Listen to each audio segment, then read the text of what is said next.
السلام علیکم ورحمۃ اللہ وبرکاتہ۔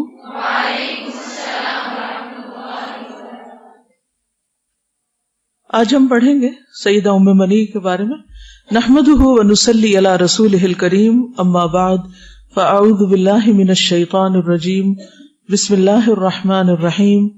رب اشرح لی صدری ویسر لی امری واحلل عقدۃ من لسانی یفقہوا قولی۔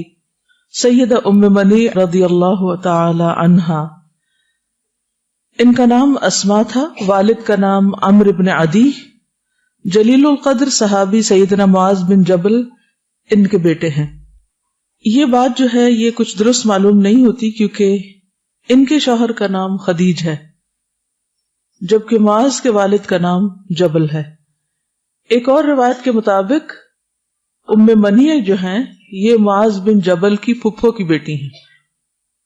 انہوں نے پہلے مرحلے میں سیدنا مصعب بن عمیر کے ہاتھوں اسلام قبول کیا، جو رسول اللہ صلی اللہ علیہ وسلم کے پہلے سفیر بن کر مدینہ منورہ میں آئے تھے۔ سیدہ ام عمارہ اور دیگر 70 انصاری افراد کے ہمراہ موسم حج کے بعد رسول اللہ صلی اللہ علیہ وسلم کے ساتھ ام منی ملاقات کرنے کے لیے حاضر ہوئی۔ اس کا اہتمام مصعب بن عمیر نے کیا تھا۔ ام منی ان کی کنیت تھی، نام ان کا کیا تھا؟ اسما۔ یہ عجیب اتفاق ہوا کہ جب ام منی اپنے خاوند خدیج بن سلامہ کے ساتھ روانہ ہوئی تو وہ حالت حمل میں تھی۔ جو رات رسول اللہ صلی اللہ علیہ وسلم کے ساتھ ملاقات کے لیے مقرر کی گئی، اسی رات انہوں نے ایک بیٹے کو جنم دیا۔ اس کا نام شباث بن خدیج رکھا گیا۔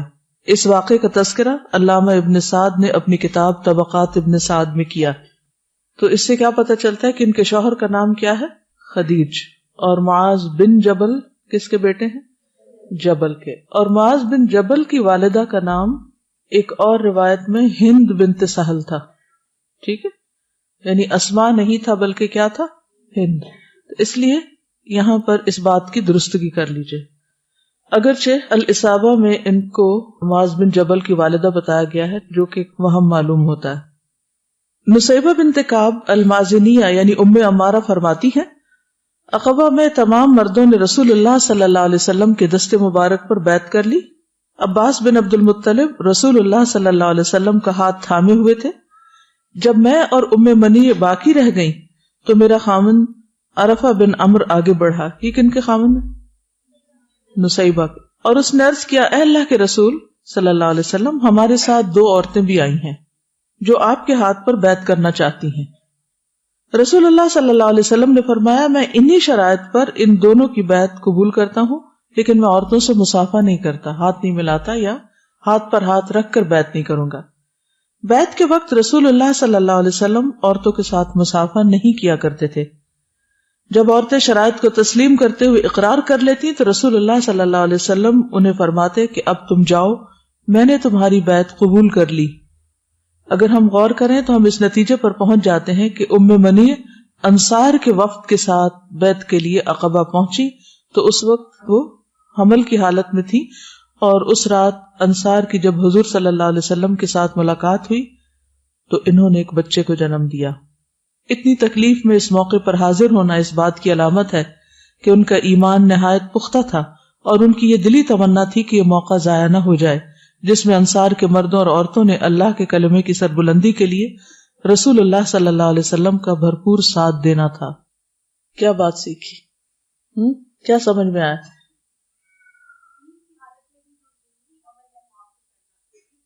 یعنی اتنی تکلیف کی حالت میں جو خواتین اس مرحلے سے گزری ہیں وہ اچھی طرح سمجھ سکتی ہیں کہ اس وقت ایسی باتیں نہیں سوجا کرتی۔ سارا ہم و غم کیا ہو جاتا ہے کہ ہم اس مشکل سے کیسے نکلیں۔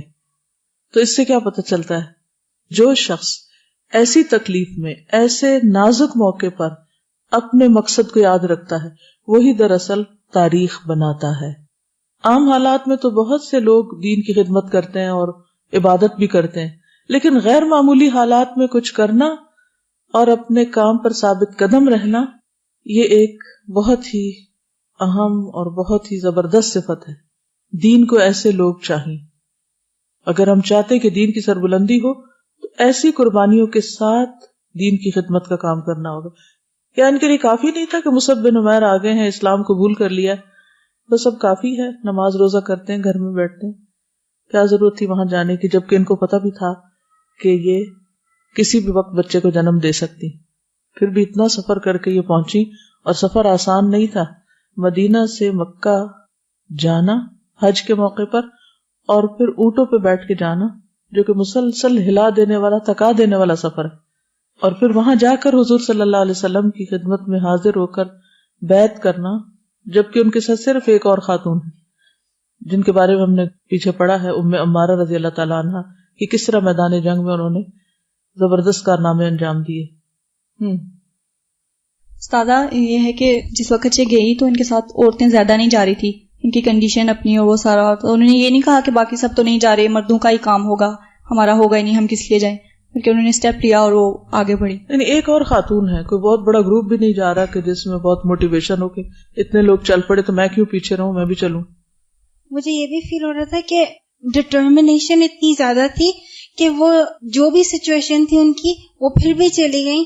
اگر آج اب ہم اس طرح کریں تو مجھے لگتا ہے بہت سے لوگ اس پہ پن پوائنٹ بھی کریں گے کہ ایسی سچویشن میں اس طرح نکلنے کی کیا ضرورت تھی.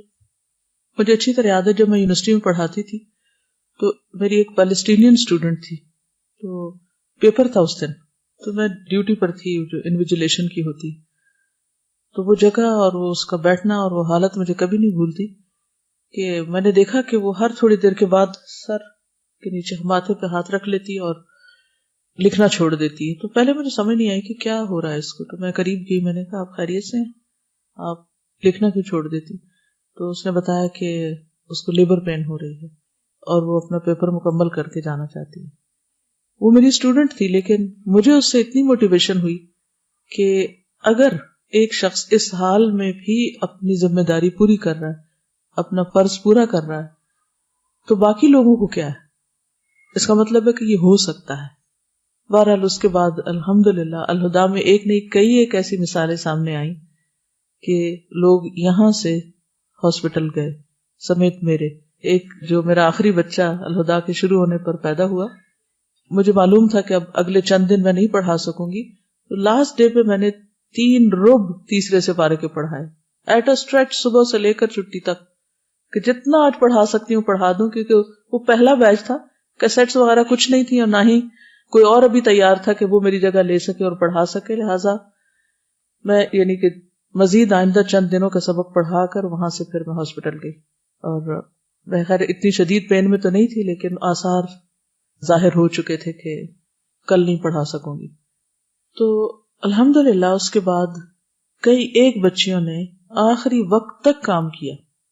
جب تک انسان اپنے فرض کو فرض نہیں سمجھتا، اپنی ذمہ داری کو ذمہ داری نہیں سمجھتا، اور تکلیف اٹھا کر قربانی کر کے جب تک دین کی خدمت نہیں کرتا، تو آپ اپنے سچ کو ثابت نہیں کر سکتے کہ ہم اس مشن میں سچے ہیں. کسی پر احسان نہیں، کسی پر کچھ نہیں. اور عام طور پر ایز اے نیشن ہمارا حال یہ کہ چھوٹی چھوٹی بات پہ چھٹی کر لیں گے، کیا ہوا آج نہ بھی پڑھے. میں ہمیشہ سوچتی ہوں کہ یہ دل بھی کیسے چاہتا ہے کہ انسان کسی اور چیز کو، اللہ کی کتاب کی خدمت یا اس کو پڑھنا یا اس کا پڑھانا یا اس کو سیکھنا یا سکھانا یا کوئی بھی اس سے متعلق کام کرنا، اس پر کسی اور چیز کو ترجیح دے. کیا ہم کسی بھی تکلیف کی حالت میں، کسی بیماری میں کھانا پینا چھوڑ دیتے؟ کچھ نہ کچھ تو کھاتے ہی رہتے ہیں. کھانا نہیں کھاتے دوا کھاتے ہیں. ایک خاتون خانہ جس کے گھر میں اپنے بچے ہوتے ہیں، کیا وہ ان کی لک آفٹر، ان کی دیکھ بھال چھوڑ دیتی؟ نہیں، سب کچھ چلتا ہے. جب باقی دنیا کے سارے کام ہو سکتے ہیں تو ایک قرآن پڑھنا، ذکر کرنا، نماز پڑھنا، دین کا کوئی کام اگر ہم نے اپنے ذمے لیا تو وہی ہم کیوں چھوڑ کے بیٹھ جاتے ہیں؟ اپنی ڈیوٹی ہی کیوں چھوڑ دیتے ہیں؟ جبکہ ہمارے ساتھ اور کتنے سارے لوگ وابستہ ہوتے ہیں جو ہماری چھٹی کرنے کی وجہ سے متاثر ہوتے ہیں. تو خواتین کی مثالیں اس لحاظ سے بہت اہم ہیں کہ اگر تاریخ میں چند خواتین ام عمارہ جیسی اور ام منیع جیسی ہیں تو تاریخ بنی ہے، تو آج بھی تبھی ہمارے حال بدلیں گے اگر ہم واقعی قربانی کی سطح پر کسی بھی کام کو کریں گے. جنہوں نے اپنی دنیا بنائی ہے نا، انہوں نے بھی بڑی بڑی قربانیاں کی. سیدہ ام منیع اور سیدہ ام عمارہ کا بیعت عقبہ کے موقع پر حاضر ہونا، مجھے لگتا ہے یہ دونوں دوست ہوں گی اور دونوں ہی ہمت والی، اور ایک نے دوسری کو انکریج کیا ہوگا. گمان غالب یہی ہے، باقی اللہ ہی جانتا ہے، کیونکہ ام عمارہ خود بہت جاندار خاتون ہے۔ سیدہ ام منی اور ام عمارہ کا بیعت عقبہ کے موقع پر حاضر ہونا اس بات کی طرف اشارہ کرتا ہے کہ انصار کی جملہ خواتین بھی ان دونوں کے نقش قدم پر چلتی ہوئی دین الہی کی نشر و اشاعت کے لیے اپنا بھرپور کردار ادا کریں، اور رسول اللہ صلی اللہ علیہ وسلم کے چچا عباس بن عبد المطلب جو ابھی مسلمان نہیں ہوئے تھے، وہ بیعت کے موقع پر اس لیے حاضر تھے کہ اپنے عزیز ترین بھتیجے کے لیے حوصلے کا باعث بنے اور ان کے حق میں اعتماد کی فضا پیدا کر سکے۔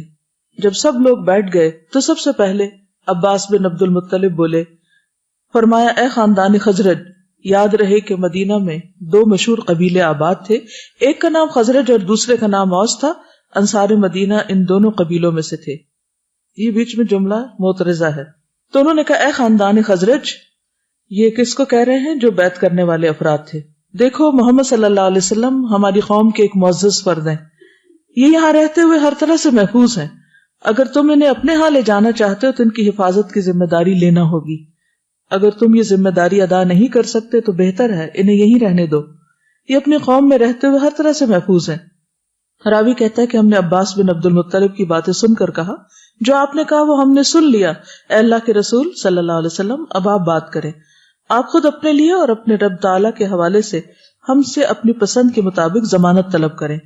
رسول اللہ صلی اللہ علیہ وسلم نے پہلے قرآن مجید کی چند آیات کی تلاوت کی، پھر توحید باری تعالیٰ کی دعوت دی اور اسلام قبول کرنے کی ترغیب دلائی۔ اس کے بعد آپ نے یہ ارشاد فرمایا، ابایعکم علی ان تمنعونی مما تمنعون منہ نساءکم وابناءکم، میں تم سے اس شرط پر بیعت لوں گا کہ تم میرا دفاع اس طرح کرو گے جس طرح تم اپنی عورتوں اور بیٹوں کا دفاع کرتے ہو، یعنی اپنے گھر والوں کا۔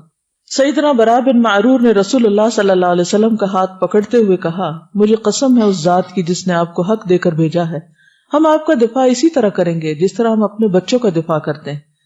اے اللہ کے رسول صلی اللہ علیہ وسلم، آپ ہم سے بیعت لیں، ہم باپ دادا سے ایک جنگجو قوم ہیں۔ سب سے پہلے سیدنا براء بن معرور نے رسول اللہ صلی اللہ علیہ وسلم کے ہاتھ پر بیعت کرنے کا شرف حاصل کیا، اس کے بعد دوسرے لوگوں نے ایک کے بعد دیگرے بیعت کرنے کی سعادت حاصل کی، اس طرح بیعت کا عمل تمام ہوا۔ رسول اللہ صلی اللہ علیہ وسلم نے فرمایا کہ اب تم اپنے میں سے 12 نقیب منتخب کر لو جو قوم کی نمائندگی کرے، تو انہوں نے 12 نقیب منتخب کیے، 9 افراد خزرج قبیلے سے تھے اور 3 افراد اوس قبیلے سے۔ جب بیعت کا عمل مکمل ہوا تو انصار اپنے نقیبوں کے ساتھ شاداں و فرحاں مدینہ منورہ کی طرف واپس ہوئے۔ وہ سب اپنے سینوں میں ایمان کا خزانہ لے کر واپس آئے۔ ان میں خدیج بن سلامہ اور ان کی بیوی ام منی سب سے زیادہ خوش تھے، اس لیے کہ دوسروں کی نسبت انہیں یہ اعزاز حاصل تھا کہ تمام بیعت کرنے والوں میں صرف یہی منفرد تھے کہ میاں بیوی نے ایک ساتھ بیعت کرنے کا شرف حاصل کیا، یعنی ان کی ایک اور امتیازی خصوصیت یہ تھی کہ ایز اے فیملی انہوں نے یہ کام کیا، یہ ان کا امتیاز تھا۔ اور پھر جس وقت نبی صلی اللہ علیہ وسلم ہجرت کر کے تشریف لائے تو استقبال کرنے والوں میں بھی یہ شامل تھے۔ رسول اللہ صلی اللہ علیہ وسلم جب خیبر کے یہودیوں کو مقابلہ کرنے کے لیے روانہ ہوئے تو ام منی بھی لشکر اسلام کے ساتھ روانہ ہوئی، زخمیوں کو پانی پلانے اور مرہم پٹی کرنے کے فرائض انجام دیے۔ اللہ تعالیٰ نے جنگ خیبر میں مسلمانوں کو فتح عطا کی۔ ام منی دین اسلام کے ساتھ پوری زندگی وفادار رہیں اور اپنی زندگی کے آخری لمحات تک اللہ تعالیٰ اور اس کے رسول مقبول صلی اللہ علیہ وسلم کے ساتھ وفاداری کا عہد نبھایا۔ پھر وہ راضی خوشی اپنے خالق کے حقیقی کے پاس پہنچ گئی۔ اللہ تعالیٰ ان پر اپنی رحمت کی برکھا برسائے اور انہیں معزز ٹھکانہ عطا کرے اور اپنی خوشنودی سے نوازے، آمین۔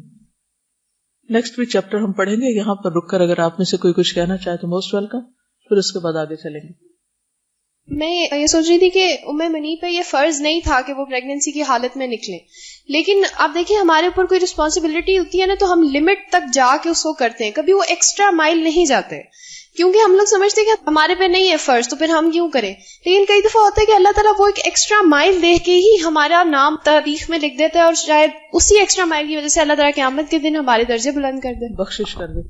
بالکل، جیسے ہم نے ابھی اس میں پڑھا کہ دین اسلام کی سربلندی کے لیے ان کو اپنی کنڈیشن اتنی سیریس اور سویر نہیں لگی، حالانکہ دیکھا جائے تو کنڈیشن ان کی سیریس تھی، اور وہ اس مقصد کے لیے صرف گئیں کہ ابھی یہ کام بہت زیادہ ضروری ہے میرے لیے، اور ایز اے اسٹوڈنٹ جیسے اب ہمارے پاس یہاں پہ جیسے ہم تعلیم حاصل کرنے کے لیے آئے ہوئے ہیں، تو ابھی اس وقت ہمارے پہ ایک ذمہ داری ہے، اور ایز اے سوسائٹی میں اگر ہم دیکھا جائے تو علم حاصل کرنا ہی اصل میں جو ہمارے پاس نالج نہیں ہے اسی کی وجہ سے آج اسلام کو غلط پورٹرے کیا جا رہا ہے.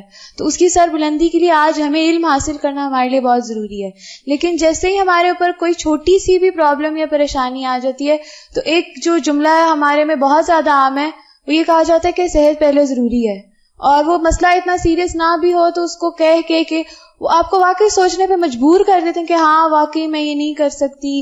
اور اس سے بڑی سیریس کنڈیشن کیا ہو سکتی ہے کہ جس میں کہا جاتا ہے کہ عورت جو ہے وہ موت اور زندگی کے بالکل درمیان میں ہوتی ہے. جی السلام علیکم.